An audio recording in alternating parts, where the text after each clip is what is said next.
All right, no days off. Merry Christmas. Wanted to bring you a short episode of Red Sox Now presented by FanArch with me, Mike Antonellis. Please subscribe. It's a free present. You can give me a present on Christmas with a subscription. No hat today. I think it's the first time I've done a show without a hat. And hope everyone's having a great week. I know not everyone celebrates Christmas. You probably have today off, so happy holidays to all of you. But please subscribe, leave your comments, and we're going strong as we are on. It's Christmas, and the New Year is a few days away, and then we'll be talking about. We're going to start seeing Instagram photos. I talked about this yesterday of players trickling down to Fort Myers, and it won't be that long before we have spring training, which I love.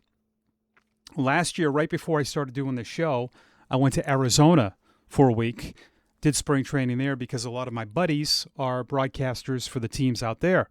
So not sure if I have plans this year to go to Fort Myers. I'll let you know, and maybe we can do some live stuff down at JetBlue Park. The first topic of the day, Merry Christmas and Happy Holidays to an amazing community. Setting out to do this, I'm a minor league broadcaster, for those that don't know, 29 years. 2005, I started in Portland, so I've been with the Red Sox system since '05. And there was a posting from FanArch on LinkedIn to be a host covering, I just think it was an MLB talk show, something like this. And then when they did the interview process, and they said, well, how about a Red Sox themed show? And I was so excited to be able to take my knowledge and experience and things and people I know and kind of blend that. And I've always wanted to do that because when you do play-by-play, you're calling the game. And it's good to have the outlet to explain things and talk about things and have a community. And I didn't think that it would build to this so quickly. We're not even a year old. And the success goes all to all of you. We don't have this success. I don't have this many followers and this many people interested if you guys weren't interested, guys and gals. And we get a lot of you in the Discord now. Send me an email, antonellis.michael@gmail.com. A lot of you have. We'll get you in the Discord. We have great talks. And let's continue that. I think as I look, we have like 22, 23 people in the Discord. And it wasn't too long ago I had 2 or 3. So thank you for all of this. And the more support, I've said the bigger and badder meaning good, bigger and better things we will do. All right, so here's a present that some I think are taking for granted, maybe a little bit. But Garrett Crochet still should be a present you love. I understand it was last offseason. I get this a lot. Many of you will gloss over it. You can't. Because everything predicated off being successful and talking about being a World Series team and talking about adding players to your team, that's a good team, right? You went to the playoffs, but you're in a position to add to be better because you have an unbelievable horse at the top. If you don't have him, a lot of these other moves you make wouldn't have mattered, right? Gray, Oviedo, Bayo, and Early would be like, and if it was, say, Fitz, if that was your starting 5.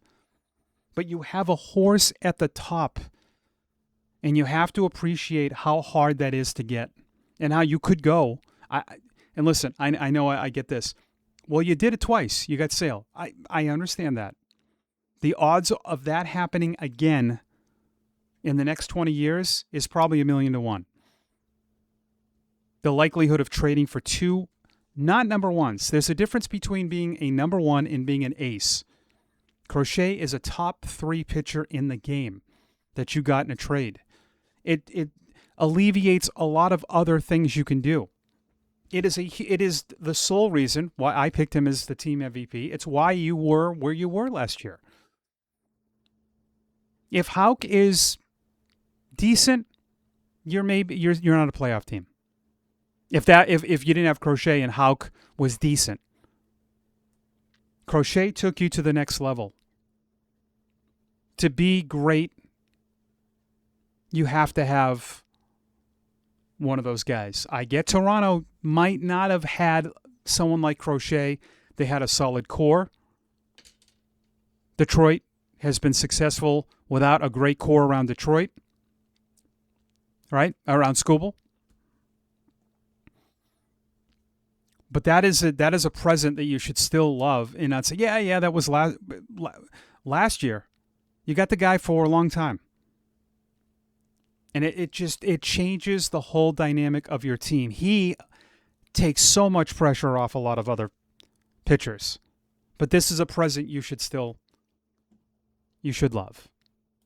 I think all of you do. Stocking stuffers. Bregman, Contreras, do you consider those stocking stuffers? I don't. Are they not a Kyle Tucker, Bo Bichette move? Yeah, I mean, on paper, you could argue Bichette and Tucker are better players, but for what you need a first baseman.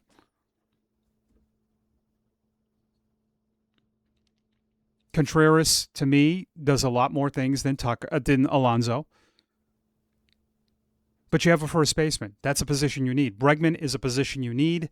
Leadership, everything he brings to the table is why I do think he's coming back. I do think he loves it here. I do think this is just, again, bargaining. But they might, Bregman should blow you out of the water a little bit more than Contreras because Bregman has a really good track record. I get it. December, we want that 10 speed, right? We want as a kid, you're opening your presents and then all of a sudden, Dad rolls out a bike. But baseball is not always like that. Chemistry, fits matter. Bichette might not be a good fit here. He might be a great fit. I don't know much about him. I saw him in the minor leagues. I don't know. But I do like having older guys too. If we're going to talk about, to me, I'd rather have the Bregman, Meyer, than have Bichette, Meyer. I think putting Meyer at third, if that doesn't work, what do you do? If you can't get Bregman, and he gets 7 years and says no to you, and you do get Bichette, he should play third. That way, if something did happen to Bichette, Meyer can go over there. Then if it's the other way around, and you're putting all your eggs on Meyer at third base and something happens, that wouldn't be so great. Let's get to your comments. And what I want from the comments today for Christmas, you tell me listen, we have people that celebrate everything. So you get presents for all the holidays. What dream present would you want for the Red Sox? Mine would be Tarek Skubal, right? It can be anywhere. And let's get to your comments from Christmas Eve. At New England Chris, I saw Sandlin in Portland last year. Great stuff, but he couldn't really sustain it in longer stretches. Definitely has the potential to be a high leverage reliever, though. Absolutely, Chris. New England Chris. That's kind of what happens when guys, they keep them starters for as long as they can, but if they can't carry velocity through 4 or 5 innings, that's when you know they're destined to be a reliever. And he was a reliever in Worcester last year with us. At Mary Mancini 778. Call me crazy. I would never marry. But I think now that may open the door for a trade with the Phillies if they're shopping Bohm, and clearly have been shopping Duran.